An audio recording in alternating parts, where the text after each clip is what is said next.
तर मित्रांनो, एमर्जंट एआय मुळे ऍप तयार करणे ना लय सोपं झालंय आणि कुठल्याही कोडिंग नॉलेज शिवाय. एमर्जंट एआय हा असा वाईब कोडिंग एआय प्लॅटफॉर्म आहे ना, जो साध्या संवादातून पूर्ण वर्किंग ऍप्स तयार करू शकतो. मराठीत एकदम सविस्तर समजून सांगणार आहे, तर व्हिडिओ शेवटपर्यंत बघा म्हणजे आपल्याला.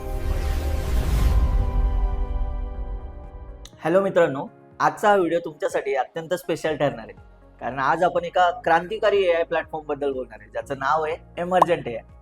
तुम्हाला ऐकून जरा आश्चर्य वाटेल, पण आजपर्यंत जगातल्या बऱ्याचशा लोकांनी एमर्जंट एआयचा वापर करून सक्सेसफुल ऍप तयार केले.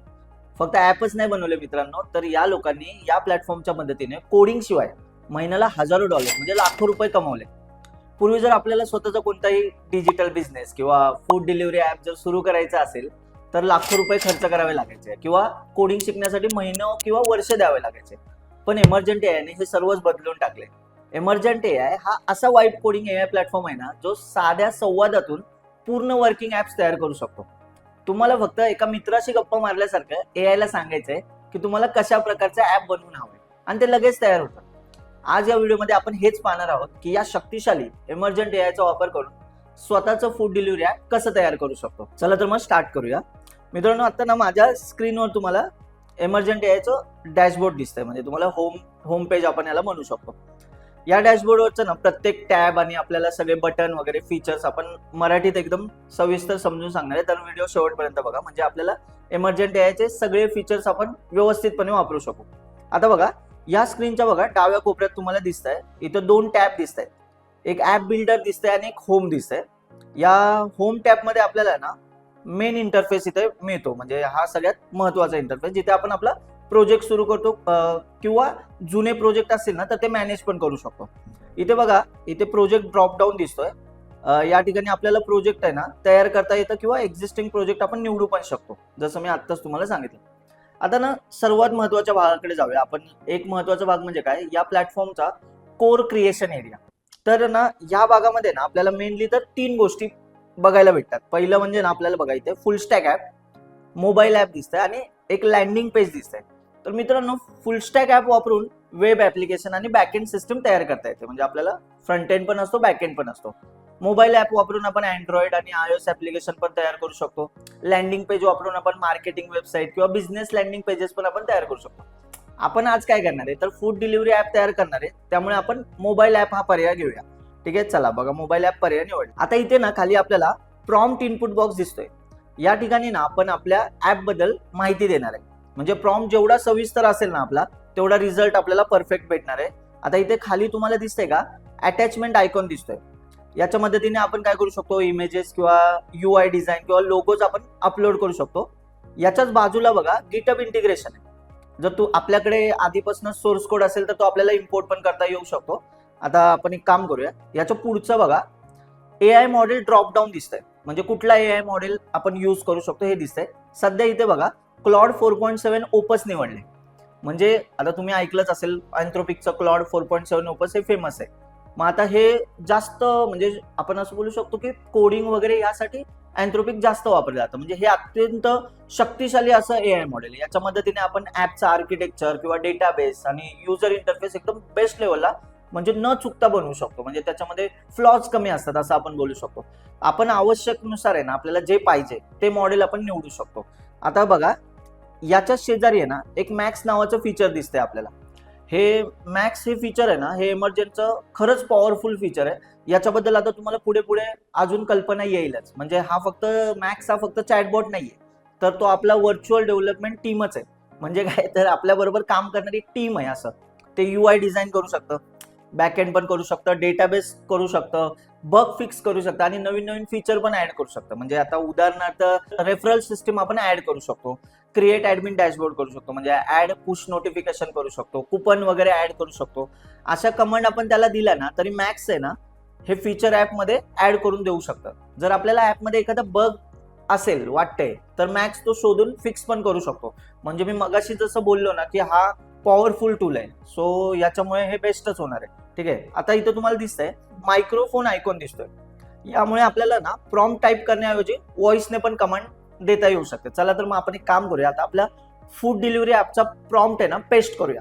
आता बघा मित्रांनो, इथे आपण आपला ना फूड डिलिव्हरी ऍप्लिकेशन साठीचा सविस्तर प्रॉम्प्ट आहे ना इथे बघा टाकलेलं आहे. आता या ऍपचं नाव आपण ठेवलेलं आहे कोटवेब फूड ऍप असं आपण याचं नाव दिलेलं आहे.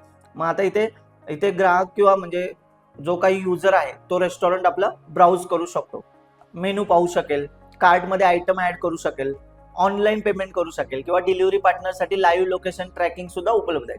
आता ऍपचा इंटरफेस रेड आणि येलो थीमवर आधारित असेल असं आपण याच्यामध्ये मेन्शन केलेलं आहे. आता मित्रांनो जेवढा प्रॉम्प्ट आपण डिटेलमध्ये देऊ ना तेवढा रिझल्ट एकदम प्रोफेशनल मिळतो. चला तर मग आता सेंड बटनवर आपण क्लिक करूया. इथे तुम्हाला सेंड बटन दिसतंय. सेंडवर क्लिक केलं ना तर एमर्जंट AI आपल्या प्रॉम्प्टवर काम सुरू करणार आहे. मग तो पहिला काय करणार, रिक्वायरमेंट समजून घेत असेल, मग त्यानंतर आर्किटेक्चर तयार करतं, डेटाबेस डिझाईन तयार करतं, एपीआय स्ट्रक्चर वगैरे, एपीआय बाइंडिंग असतं, फ्रंट एंड बॅक एंड साठी एपीआय बाइंड करावं लागतं आणि युजर इंटरफेस पण जनरेट करून देतं. आता AI आपल्याला काही अतिरिक्त क्वेश्चन पण विचारतो. या क्वेश्चनची उत्तरं दिल्यानंतर ऍप जनरेशन ऍक्च्युअली सुरू होतं. काही मिनिटांनंतर ऍपचा वर्किंग प्रिव्ह्यू तयार होतोय बघा. सर्वप्रथम आपल्याला इथे लॉग इन स्क्रीन दिसते. मग इथे बघा आता होम स्क्रीनवर आपण सर्च बार पण असतोय बघा आणि खाली फूड कॅटेगरीज दिसत आहेत. रेस्टॉरंटवर क्लिक केल्यावर आपल्याला मेनू ओपन होतोय. डिशेस, प्राइजेस आणि ऍड टू कार्टचं बटन पण आपल्याला इथे दिसतंय. आता कार्टमध्ये ना टोटल अमाऊंट आणि कुपन कोड वगैरेचे ऑप्शन आपल्याला मिळतात इथे. पेमेंट पूर्ण झाल्यावर युजर ऑर्डर ट्रॅकिंग पेजवर जातो आणि इथे बघा गुगल मॅप वापरून डिलिव्हरी पार्टनरचं लाईव्ह लोकेशन पण तो ट्रॅक करू शकतो. ठीक आहे. आता मित्रांनो ऍप तयार हे झालं ना आता, तर आपल्याला महत्वाची पुढची स्टेप घ्यावी लागते ते म्हणजे टेस्ट करायला पाहिजे. आता आपल्याला एवढं सुंदर ऍप त्यांनी बनवून दिले पण आपल्याला ते टेस्ट करायला पाहिजे. सो आपण बघूया इथे. हे बघा ऍप तयार झाल्यानंतर ना इथे प्रिव्ह्यू लिंक भेटते आणि आपल्याला QR कोड मिळतोय. आता हा QR कोड महत्वाचा आहे बरं का. हा QR कोड एक्सपो आहे ना, म्हणजे हा QR कोड एक्सपो गो ऍप मधून आपण स्कॅन करूया. मग आता हे स्कॅन केल्यानंतर काय होईल, हे ऍप थेट आपल्या मोबाईलमध्ये दिसायला लागेल. म्हणजे आपण मोबाईलमध्ये ओपन करू शकतो. इथे आपण लॉग इन, कार्ड पेमेंट आणि ऑर्डर ट्रॅकिंग योग्य प्रकारे काम करतात का हे आपण टेस्ट करू शकतो. चला तर मग जर आपल्याला ना समजा आता आपल्याला प्रिव्ह्यू केल्यानंतर आपल्याला असं वाटलं काही बदल करायचा आहे, तर आपण काय करू शकतो, पुन्हा प्रॉम्प्ट देऊन आहे ना ऍप अपडेट करता येतं.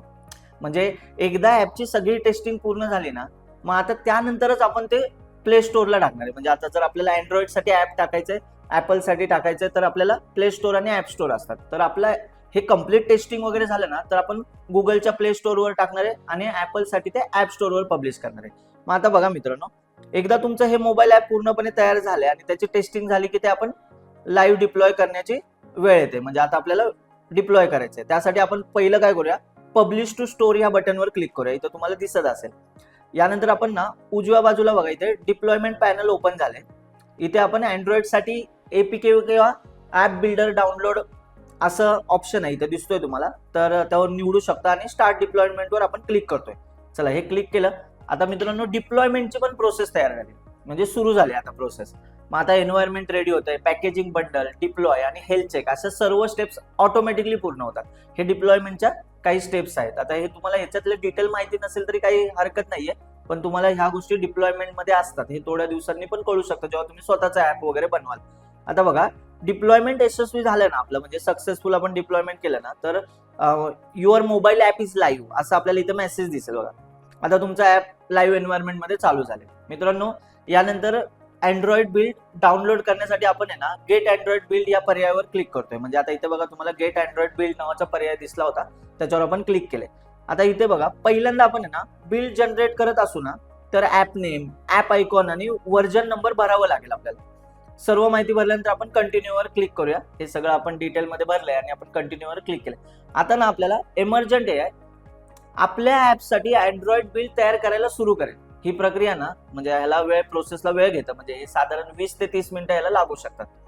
बघा आता हे 20 ते 30 मिनिटांनंतरच सुरू होणार सगळ्या गोष्टी. मग बघा बिल्ड तयार झाल्यानंतर आपल्याला एक एपीके किंवा AAB फाईल डाउनलोड करता येईल. प्ले स्टोअर आणि ऍप स्टोअरवर पण पब्लिश करण्यासाठी AAB फाईल वापरली जाते. म्हणजे इथे तुम्हाला कळू शकतं. आता गुगल प्ले स्टोअरवर ऍप पब्लिश करण्यासाठी आपल्याला सगळ्यात आधी गुगल प्ले डेव्हलपर अकाउंट तयार करावं लागेल. त्यानंतर आपल्याला प्ले कन्सोलमध्ये नवीन नवीन ऍप तयार करा. तयार झालेला ऍप म्हणजे AAB फाईल अपलोड करा आणि नंतर ऍपची स्टोअर लिस्टिंग, स्क्रीनशॉट, डिस्क्रिप्शन आणि इतर आवश्यक माहिती आपल्याला भरावी लागते.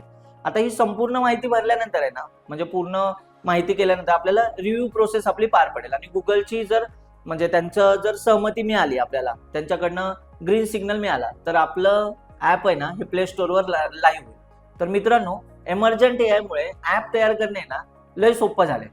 म्हणजे डिप्लॉय करणे पण सोपं झालंय, परत प्ले स्टोअरवर पब्लिश करणे पण एकदम सोपं झालंय आणि हे एकदम फास्ट होत आहे आणि कुठल्याही कोडिंग नॉलेज शिवाय.